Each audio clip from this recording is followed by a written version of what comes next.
Okay, new pasuk, new day, new pasuk. Mishlei 22:3. Arum ra'a v'nistar. Here we have another Greek sieve. It's written Vistar or Visaser. I don't really know how it's written because we don't have the Nikudos. But the way you read it is Nistar. Ufisayim avru v'ne'enashu. Want to take a step? I don't know what an arm is, but he sees clever, yeah. So a clever. So I actually prefer cunning. Clever though is definitely the way people translate it, so it's acceptable. Cunning or clever person sees wicked and secret. So sees evil, vinistar, and that's a verb. And conceals it. So I think that would be yistar, and he conceals. Vinistar is concealed. Okay, meaning he is concealed. Who's the he? The arum. Yeah. Okay. Ufisayim al Reuben Anashu. A Pesi. All right. How do you translate Pesi? One who is seduced by his yetzer. Yeah, that's how Chazal translate it, right? So, what's our current working translation for Pesi? I think I'm a fan lately of saying a naive simpleton. Yeah, I know Mishlei, not Mishlei. Our school. We had one since then. Like we came up with another. I think we did also. Yeah. Monday night we came with one. Yeah, that could be. Our scroll says simpleton, and the reason I don't like simpleton is because that kind of implies like low IQ, and Pesi is not necessarily low IQ. So a Mishlaic, maybe let's just say Mishlaic simpleton. Okay, simpleton. That way it prevents you from like saying, oh, I automatically assume I know what a simpleton is. Avru v'ne'enashu. Avar. He'll like just be over it. Just like he'll just be punished. Well, there's two translations of over. That's why I'm expecting. Pass over. Okay, so one is to pass, right, and the other, like the word avera, transgress. Yeah. Okay, transgress and are punished. Yeah. I was trying to get that. We all know what over is. It's just like. Well, I didn't know which one you meant. Yeah, pass or transgress. Those are two very different things. Okay, so Mitzus ציון says ne'enashu. Why does he have to explain what ne'enashu is? Gam hefsed ma. Oh, okay, interesting. So he does have to say what it is. It says ne'enashu gam hefsed mamon karui v'lashon onesh. So loss of money is also called by the lashon of onesh, kamo v'anshu oso mea kesef. So it means to fine, to be penalized. Okay, so let's say are punished, or Mitzudas ציון says suffer a monetary loss. Yeah.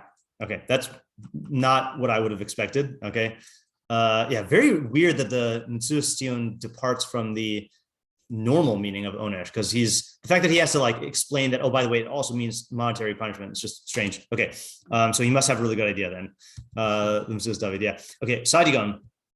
Arum roe es hara v'nistar mimenu v'hapsaim ovrim bo v'nifgaim. Okay, very similar to the literal translation. He's just kind of clarifying here. So a cunning person sees evil v'nistar mimenu and hides from it. V'hapsaim. But the Mishlaic simpletons, ovrim bo. You think ovrim bo means to transgress? Because it says bo? I'm not sure. I don't know if you could say ovrim bo, they pass through it. I'm not sure. So let's just say ovrim bo, nifgaim, and are stricken. Okay, or afflicted. Yeah, it sounds like they pass over, like they overlook it. That's definitely possible. Yeah. And then they get hit by that evil. Yeah. Right. Okay. So Targum says Arima chaze bishta umitshe. Okay. So this one I was trying to look up mitshe. I wasn't exactly sure what that is. I think let me just see if it is under yatash. Yatash.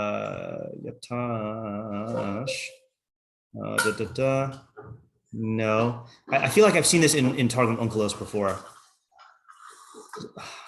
Hold on, let me think if I can think about another way to say it. No, okay. So I'm not exactly sure what Mishlei means. V'shavre avdin v'chasrin. Okay, so the thing that we see from here, shavre is just a translation of Pesayim. Avdin v'chasrin inun. They act and are deprived. Okay, so he seems to be maybe taking it the way that the Metzudas took it, like stuff is taken away from them. Okay, so they act and are deprived. All right, so that's, again, not how I would have taken ne'enash. Okay, R scroll, I think all these are going to be the same. R scroll says a clever person sees evil and hides, but simpletons pass on and are punished. Okay, that's pretty literal. Living Knox says a clever man sees evil and takes cover. Okay, similar, but the naive keep going and are punished. Okay, keep going is like what you were saying, like they overlook it. Like, yeah. Alter says the shrewd man sees. See, the only reason I don't like the word shrewd, I think shrewd is accurate, but I picture someone with like squinty eyes and it has like the wrong vibe there, you know. The shrewd man, because in Mishlei, arum is a can go both ways. Arum could be like arum is a quality of Rishayim, and arum is a quality of people who are on the way to becoming chachamim. Like on my Mishlei spectrum thing. Not to show the definitions, but just what's the easiest way again? Mishlei spectrum.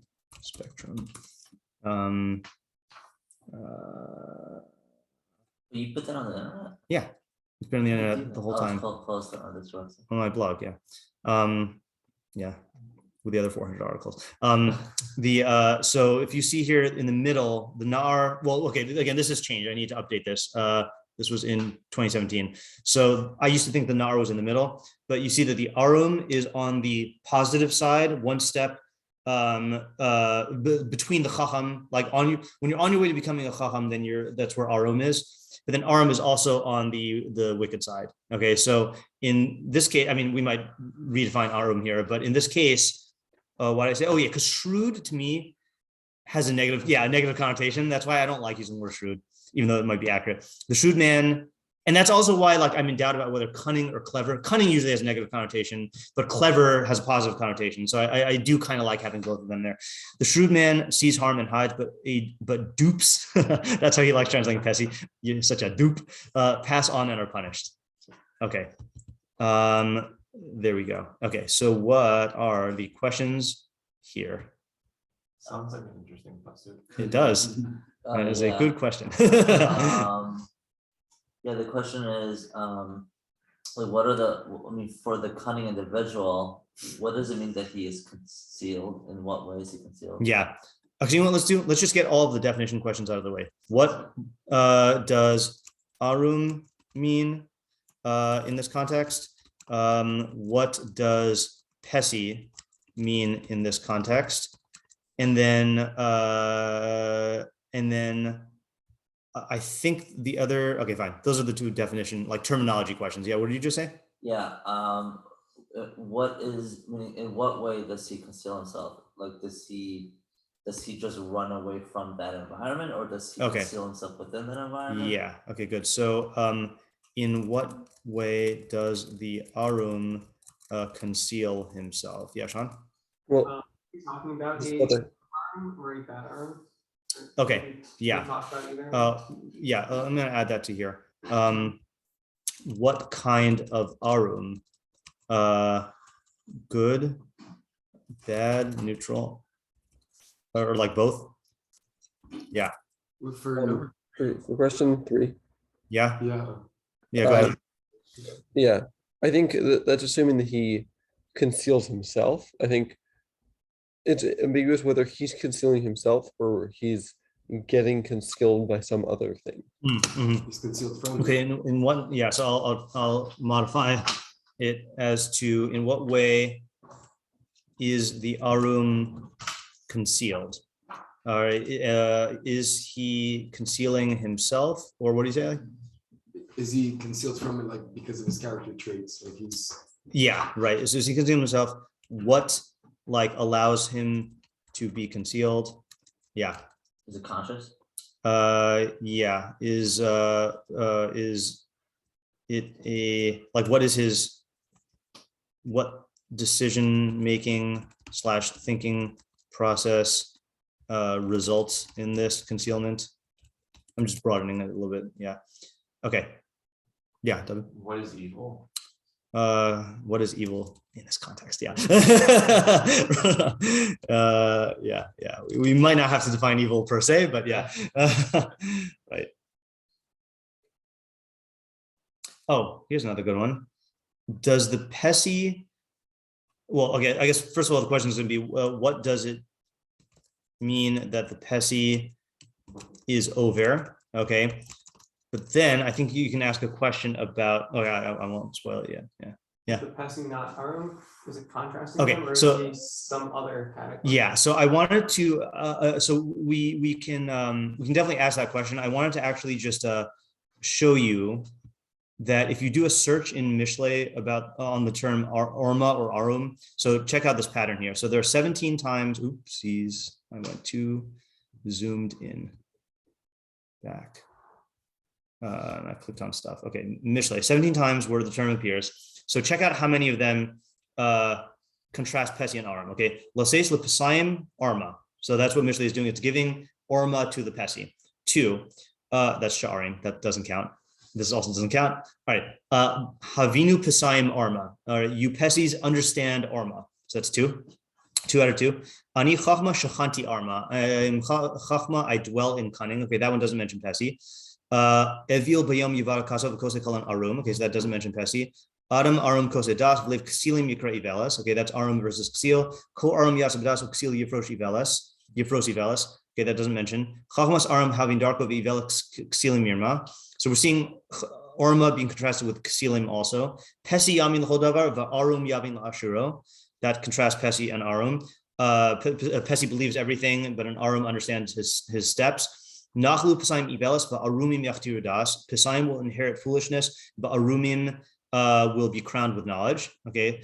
Evil Ninat Musar Avi Bashomer Tochachas Yarim. Okay, so that's Evil and Orma. Lates Take Upesi Yarim. Pesi becomes Arum here when you strike a lates. Arum, and then there's our pasuk. Then Arum, interesting.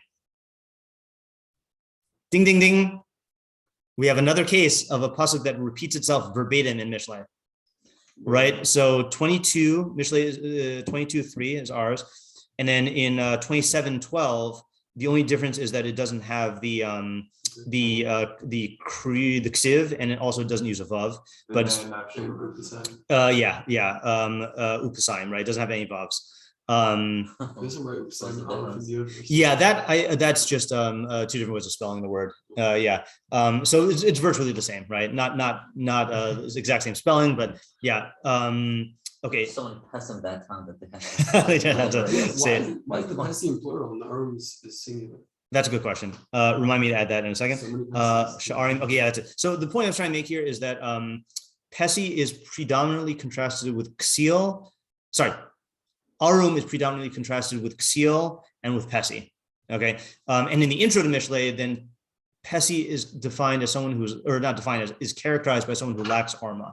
Right. So now ask your question again. That was just kind of the background that popped up when you asked the question. Okay, so then I guess in what way is the Pesi defined as having not armness, and how does that result in? Okay. So let's just ask this as a general question. What is the relationship between the Pesi and the Arum? Does that cover it, or do you want to add more? That's fine. Okay. And then what did Ellie just ask? He asked what?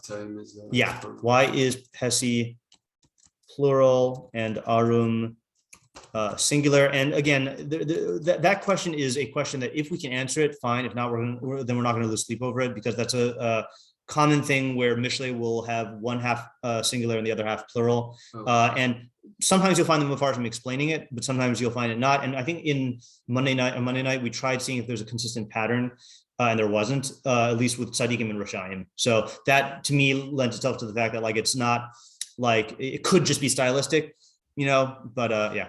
How are the two halves opposites? Yeah. How? Actually, I'm going to put this. I'm going to make that a big question, and then make this into a sub question. So, in what sense are the two halves opposites? And the reason why I'm doing this is because sometimes when we ask that question, we're asking it because we see absolutely no commonality between the two halves, right? Sometimes though we ask it because we see the commonality. For example, Arum we see is the opposite of Pesi. hiding from Ra and like barreling through the Ra seem to be the same, but we just want to understand how, So let's see, like how, what, no, I'm just trying to think of other ways to how are Nistar and Avar opposites? Sean? Okay, yeah. I was going to ask, why does the Pesi why is the Pesi over? Okay, why is the Pesi over? Okay, and there are two reasons. Either because he sees the Ra'ah and doesn't hide, or because he doesn't see it. Yeah. Also, according to the Mitsuda Sion, why monetary loss specifically? Yes, yeah. According to Mitsuda Sion and possibly Targum, why is Onesh translated as monetary loss? A question on 8. Yeah, on 8. Another question. Can it be both? Or it has to be one or the other? Well, he has to see it or not see it. I know, but like for the test to be over, can it be both? Like either or? In different cases? Yeah, it could be. Yeah. But I think the point is, I'm just asking, like, if you're limiting it. No, the way I would limit it is like, I would say that you could have an interpretation of the pasuk which is treating it as though he sees, and one that treats it as though he doesn't. But I feel like those would be two separate ideas, Yeah, I know. I'm just pointing out that he could be over those two separate ideas. Yeah. Okay, we should ask the question about the Kriik Siv as another question that we're not going to lose sleep over. What do we make of the Kriik Siv? Okay, in other words, here is it's written as he conceals, but it's read as he is concealed. Okay, yeah. Well, in your question number 8, the opposite for the first half of the question, you could also ask, if a cunning person does see it, like what is better, to leave it completely or to work within it but just conceal? Okay, so let's add that to the question. We asked how he, why, right? So why does he decide to do this? Okay, and then similarly, is it similarly or is it differently? Hold on, just a second here. Where am I? Because he didn't see it. What's going through his head, right? Either way, what's going through his head, such that he is blind to it. Oh, I'll do it in the right order. Such that he sees it and goes ahead anyway, or such that he is blind to it. Yeah, Doug? Yeah, kind of the opposite of that. What enables the Arum to see this, Rabbi? Yeah, okay, good. Where are we? Yeah, I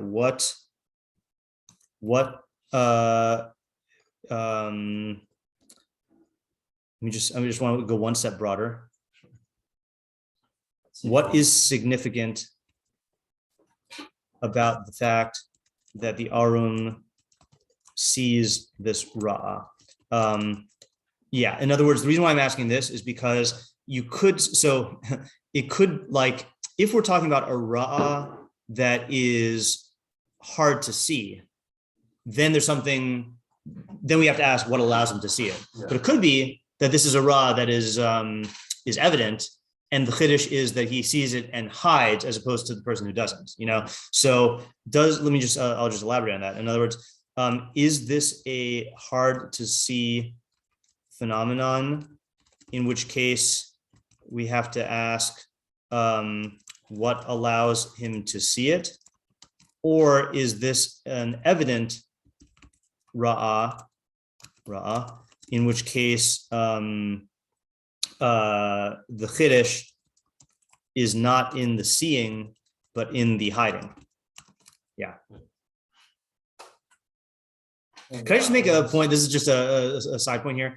Not that like I need to advertise learning Mishlei because you're all here, but like, when Shlomo Melech says in the very beginning of Mishlei that one of the purposes of Mishlei is lahavin imre bina, lahavin imre bina, to understand statements of understanding. And similarly, lahavin mashal umelitza divrei chachamim v'chidosam, to understand, these different types of mashal. So, like, this is a point Rabbi Moskowitz always used to make, is that the best thing you could do to train your mind is Gemara, because Gemara forces you to think in a much more abstract way and analytically and logically.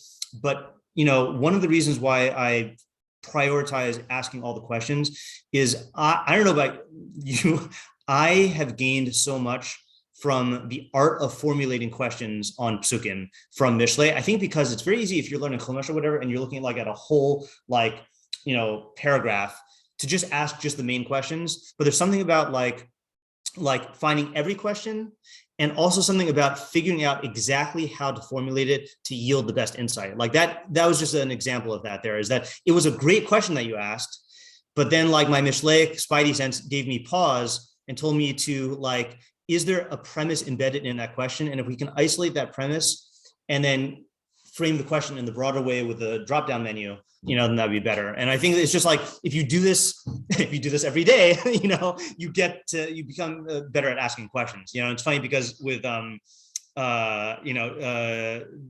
Johnny, just his YouTube channel, I think just hit 74,000 subscribers. He did a Q&A, and people were asking him, how do you analyze, these videos, arcane episodes so well? And he said, it's all in the asking of the questions, and it made me realize when he was answering that to people, people don't ask questions, or if they ask questions, they're really, really just basic questions. And Johnny was also saying in the video that it was his Gemara training that allowed him to do this. And so, Mishlei helps with that as well. I wonder how many of audience to go apply this stuff to Gemara. Yeah. Yeah. Oh, he should get ahead of the curve and publish arcane editions of Shas. Yeah. Yeah. Yeah. That's funny. Great business model. Yeah. Yeah. Okay. And also, who's the audience? Yeah. Who's the audience? Speaking of audience, yeah. Who is the audience? And this is a good question also here. Who's the audience? Because we do know that a Pesi, unlike other types of Mishlei fools, a Pesi is one of Mishlei's target audiences, right? So you see from the fact, so it's reasonable to assume that the Pesi here is at least included in the audience, which also means that he is capable of seeing this Ra'ah and hiding, right? It's not like, for example, if this pasuk said that Ksilim, in fact, there's another pasuk that says, hold on. This is the first pasuk I used to teach in my Mishlei curriculum, which is very similar. Is that here? No, in Shalhavet. Chacham yare v'sar meira uksil misaber uboteach. Okay, it was very similar depending on how you translate it. A Chacham fears and turns away from Ra. Ooh, in fact, this is a good contrast. Interesting. And a Ksil forces himself to pass, that's one translation, and is secure, okay? So there, Mishlei is not talking to the Ksil, and it might be reasonable to assume that the Ksil is incapable, insofar as he's a Ksil, he's incapable of doing this. The Pesi is in the audience of Mishlei, and presumably he is capable of seeing and then hiding or not passing or whatever, yeah. Oh, that's another question. Is there a middle ground? Is that one word? No. A middle ground between Nistar and Avar, right? Because I think that's kind of what you were getting at also when you said that why does he hide instead of dealing with it, right? Or like harnessing it or something, there are other things you could do other than hiding, Yeah. Are we ready? Are we ready? Let's see. Practical application as well. Yeah. Yeah. I mean, let's say, what Yeah, you know what? I'm going to actually ask this as a separate question, which is this talking about a specific scenario or about all visible ra'ah? And then like either way, what is the practical application? Yeah. Is that it? Let's just go back and look at this one more time. Yeah, that seems to be it. Okay, a lot of questions here. So many questions. Let's see, is it? Yeah, you know what? We're going to go one font smaller here because we're feeling bold this morning. What's the shavre? Yeah, so shavre is just a translation of Pesi. And then Mishlei I could not find in the Jastro. I feel like I know it from Targum Onkelos, right, but I can't remember where. I think it. I know what it is. Hold on. It's the. All right, I think. Let's see if I'm right. I think it's the translation of abandon. Oh, let's just see. Hold on. This might be totally. Oh, I know what I'm thinking. Yeah. Hold on a second. It's not loading. Oh, here we go. The Ya'azov. Let's just randomly check out a pasuk and see the Targum. Whoa, this is high level. The Ya'azov. Okay, so that's ushvak. But you know why? Because I think there's a word natash. Natash in Hebrew. It means to sneeze, right? That's atash. Like achu. It's an onomatopoeia one. To allow. Oh, here we go. Yeah, this is why I was thinking of it. So it is definitely a Hebrew word. All right, hold on a second here. So this is talking about Shemitah. Okay, v'hashavi'is tishmetena. You should shmitify it on the 7th year. Unatashta. So natashta is to leave, forsake, or permit. And I think, here we go. The tirtushina. So I'm okay. I can't figure this out exactly. I think tash in shorashim with tash in Hebrew and in Aramaic have this connotation of like leaving or abandoning. So my guess, even though I can't get the exact thing, is in our Targum here, then it means that he sees evil and then like leaves it, something like that. And then shavre, and then fools avdin act v'chasrin inun, and they are lacking or they are deprived. Yeah. Yes. Ready for ideas? Ready? Okay, let's do it. Yeah. So I can't fit all the questions on the thing. So I think there are like two possible approaches you can take answering this concept. Yeah. Because on one hand, there are two options you can take. If you see like, well, let's look at business for a second, right? Let's just take a look at that. Now you're thinking about getting into business with someone, and you see that he's corrupt, right? So I think the definition of aram is not like the aram is cunning, but he may not necessarily be a chacham. I think that's right, important because of that other pasuk you just showed us, which is along with what I'm saying. Now, aram, like if he's cunning, he has two options. One is he could just walk away and not get himself involved, in which case that is a method of concealing, but that's too simple. So I think the other approach you could take, that's not a bad approach, but the other approach you could take is specific to this pasuk is that he's going into the business, but he's protecting himself in every single area that he possibly can. Mm-hmm. Right, which comes with risk because you're still in an environment that's dangerous. Right. Yeah, I think that's supported by that other pasuk I read of the where did it go? Okay, whatever. The chacham yare v'sar me'ra. Sar me'ra means that he leaves it. He goes away. The chacham, right? Yeah. But the aram is seeing it and concealing or being concealed, which doesn't necessarily mean that he's like avoiding it. Yeah. He's not completely avoiding it, but he recognizes he has a conscious awareness of what is going on, and he's doing something about it. He's not ignoring. He's not going to say, "Oh, I'm better than this." It'll never happen to me. In fact, there's a great example about that. Someone who I know. People have been telling me, "Oh, don't get into business. Don't get into business." He's literally screwed everyone business. And he's like, "Oh, look, but he's been good to me. He's been good to me up until now." So he removed himself from that possibility. Yeah. So he got screwed. Yeah. Got screwed by them. So the what you're mentioning, both of them are definitely possibilities. I think the question that we kind of have to take a stance on also is like what is the scenario or what is the ra'a? Like you're talking about like a threat, right? Yeah, like there's some sort of threat to him. The raw C, right? The raw that he the raw.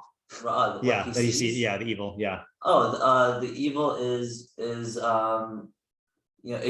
could be people showing him evidence that he's that they're corrupt. But are you just to get what is part of your example and what's part of your parish? Are you saying that the ra is a quality of another person specifically?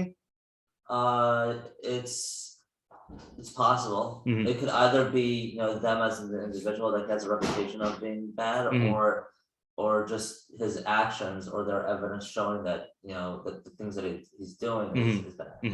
Yeah. What's the Chacham again? Chacham yareh v'sar me'ra. A Chacham sees and turns away from ra. Of uksil misaber uboteach. But a ksil either means makes himself pass through, or also misaber could also mean to become makes himself angry. Uboteach, and is secure or like confident. Or it could also just be like a mida. This might be getting a little bit away from the ra, but like it's possible that maybe he's just the person he's in business with is I don't know, he's aggressive. He's very aggressive. He explodes all the time, and like I don't know. Okay, yeah. I think that's the question mark on my mind here is how broadly are we saying that this ra is like in other words, I don't know, like.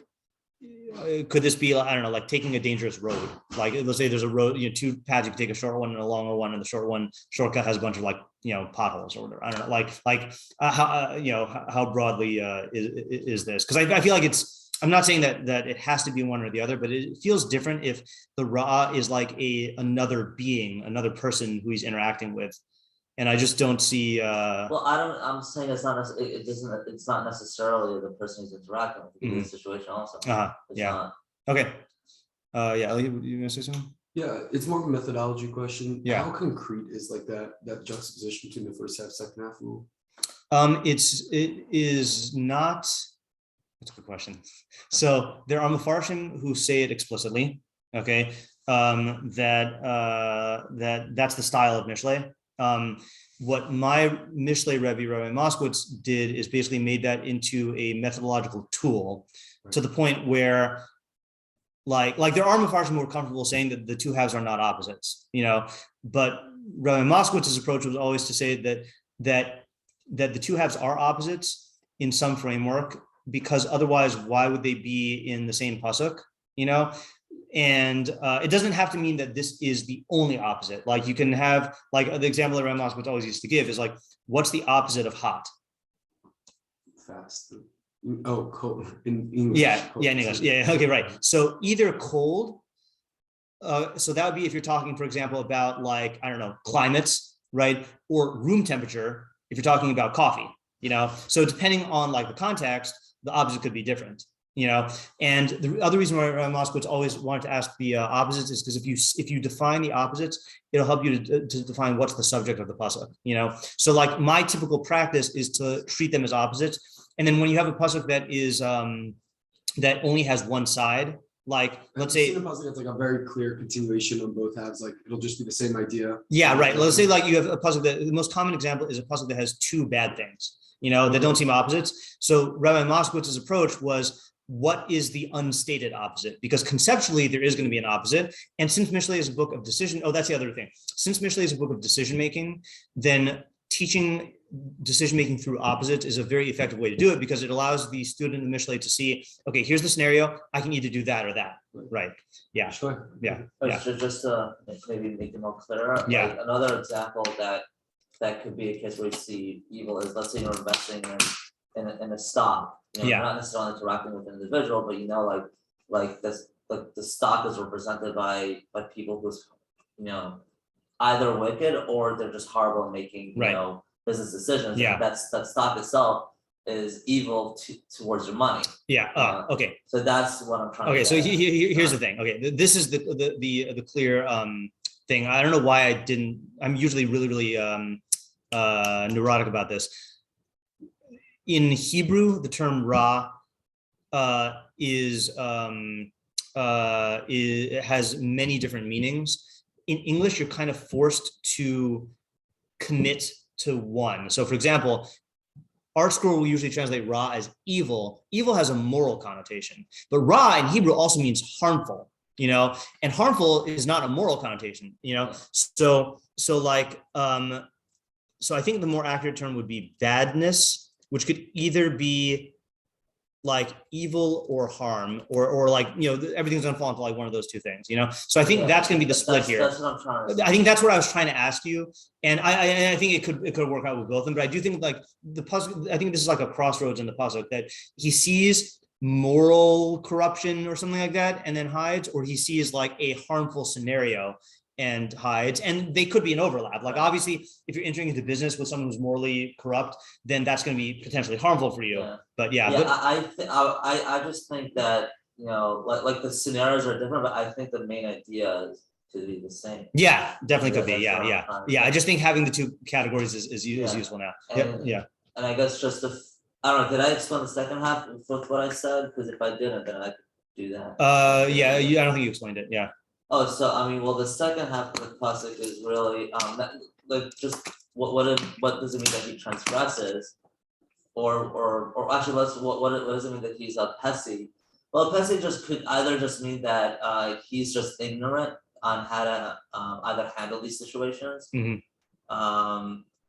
or he's naive in the sense that this won't apply to him. Like he's right. Yeah, I'm inclined to think the second way, because the Mishlei Pesi is not necessarily ignorant. Okay, that's fine. I only said that just to cover my ground. Yeah. Yeah, Sean, were you gonna say something? Okay, so I have a few different interpretations based on how the ra is relating to the person. Okay. So there's ra that's just like a general field of ra, Mhm. right, that a person notices, and then they maneuver in terms of how they interact with that ra. Yeah. Then there's also ra which is specifically directed towards them, that they move out of, Right. and then it goes towards somebody else, or it doesn't go anywhere. Right. Okay, good. If the ra is directed at him, so then I think you could potentially say, so the like you have, for an example, you have like someone who's trying to like trip you up, Yeah. right? So the arm sees the ways in which like let's say in terms of like a question. So if someone has a leading question, the arm sees the leading question, he's like, I'm not answering that, Yeah. or I'm going to answer this in a specific way that I'm not giving you what you want. Yeah. Versus the pesky, who doesn't understand what the implications are of what this person is doing, Yeah. is going to answer the question and is going to trip up on Right. the question, and Yeah. that's going to cause him some harm. Okay. Okay, that's where it's directed. Yeah. If you say that there's just a general field of people around, so I'm thinking about like you have a boss or somebody who's really angry, Yeah. right? Now the person who is in tune and can see that this person is angry is going to know, all right, he's in a bad mood right now. I'm not going to go speak to him. I'm just gonna like, Right. do things that minimize my engagement with this person Yeah. in order so that his anger doesn't blow up on me. Yeah. It blows up on somebody else. Yeah. Versus the pesky, who is oblivious to kind of what's going on around him. Right. And then he trips up because he just walks into the field. Okay, good. So what this is, the main question you're answering, other than outlining the two types of ra, is the type of hiding, right? That there's hiding like Matrix dodging the bullets type thing, where like you find ways to avert disaster, but to avoid the targeted thing, or the other way is to minimize engagement. I like that phrase of hiding, minimizing engagement in the field of Ra. If it's a minefield, you just want to not traipse through the minefield. Yeah. There's another note also that the Arum here, he's only hiding, he's not directly attacking the Ra to try to destroy it. Yes, that's also true. Right. I think we should ask that. Or we should add to, I think we had another question. Yeah, you know what? Let's do this. Why does the Arum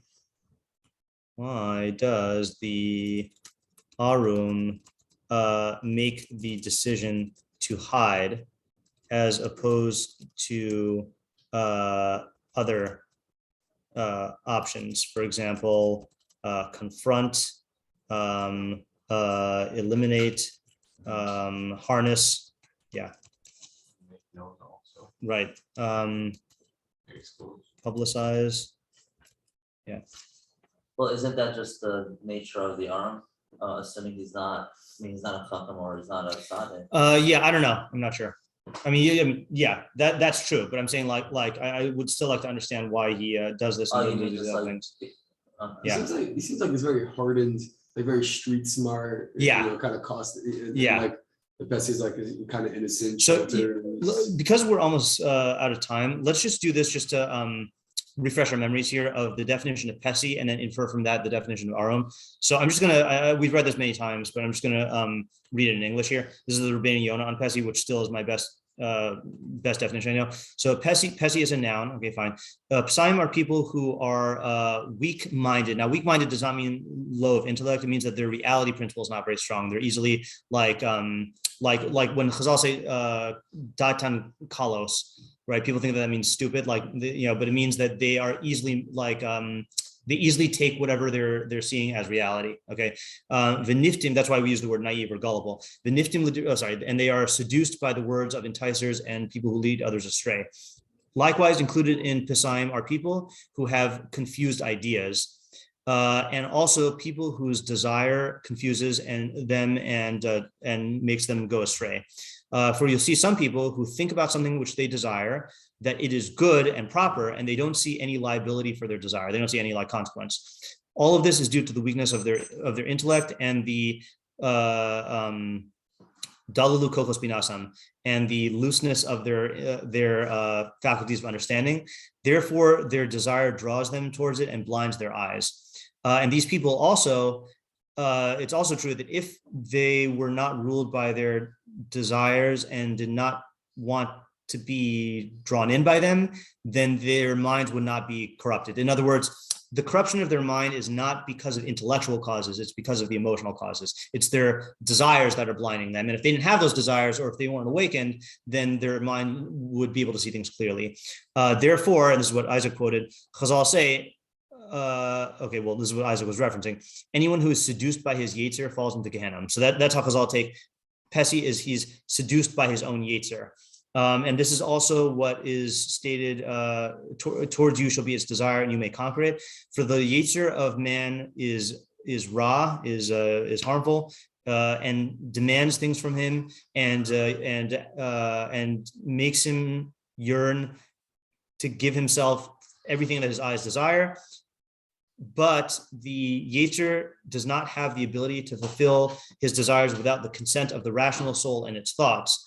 And that is the meaning of you shall conquer it or rule over it, like it says,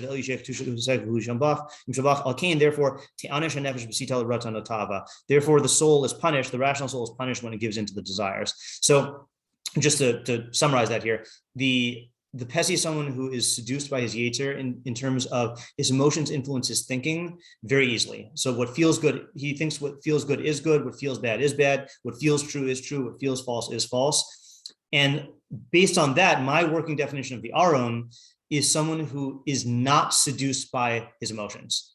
So he sees the seductive power of the emotions, whether in himself or in others, which is why the Arum could be a good puppet master. The Arum is someone like the Nachash in Gan Eden was Arum. Nachash manipulated the psyche of Chava because the Nachash saw that you can push certain emotional buttons and get people to think certain things. So that's my working definition of Pesi. Pesi is someone who's seduced by his own emotions he takes the world that the emotions show him as real, and the Arum sees through the deceptive power of the illusions of the emotions in himself and in others. All right, so let's let this roll around in our head and then come back to it tomorrow. Okay. All righty. Have a good day. Thank you. Yeah, you're welcome. Yeah, there's a lot more for us to explore before we go to meforshim. Yeah. So I want to do that.